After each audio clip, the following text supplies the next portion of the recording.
విజయవాడలో ఇంటి అద్దెలపై ముఖ్యమంత్రి చంద్రబాబు మరోమారు అసహనం వ్యక్తం చేశారు. ఇటీవల కాలంలో అద్దెలు విపరీతంగా పెంచేస్తున్నారని, ఇలా అయితే అధికారులు కూడా ఇక్కడికి వచ్చేందుకు భయపడుతున్నారని ఆయన అన్నారు. ఇక్కడ మీద సింగపూర్లో వ్యాపారాలు చేయడం చాలా సులువని, ఎందుకంటే అక్కడికన్నా ఇక్కడ రేట్లు పెరిగాయని ఆవేదన వ్యక్తం చేశారు ఆయన.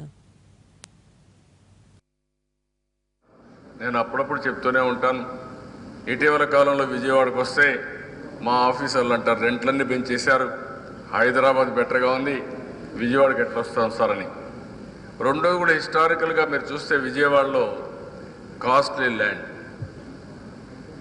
ల్యాండ్ కాబట్టి మన వాళ్ళందరూ ఏం చేశారంటే ఈ ల్యాండ్ ఉంటే సాధని చెప్పి అమ్మడం కూడా మానేశారు, రేట్లు పెంచేశారు.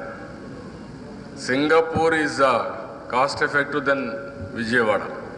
సింగపూర్లో వ్యాపారం చేయడం ఈజీ, కానీ విజయవాడలో వ్యాపారం చేయడం చాలా కష్టం.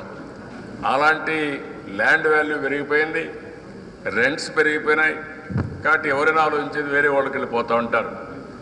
కానీ ల్యాండ్ల మీద రెంట్ మీద డబ్బులు సంపాదించాలనుకుంటే ప్రాబ్లం వస్తుంది. అట్లా కాకుండా వ్యాపారం చేసి డబ్బులు సంపాదించాలనుకుంటే ఆ ప్రాబ్లం ఉండదు. అలాంటి ఆలోచన విధానాన్ని కూడా మనం ఆలోచించాల్సిన అవసరం ఉంది.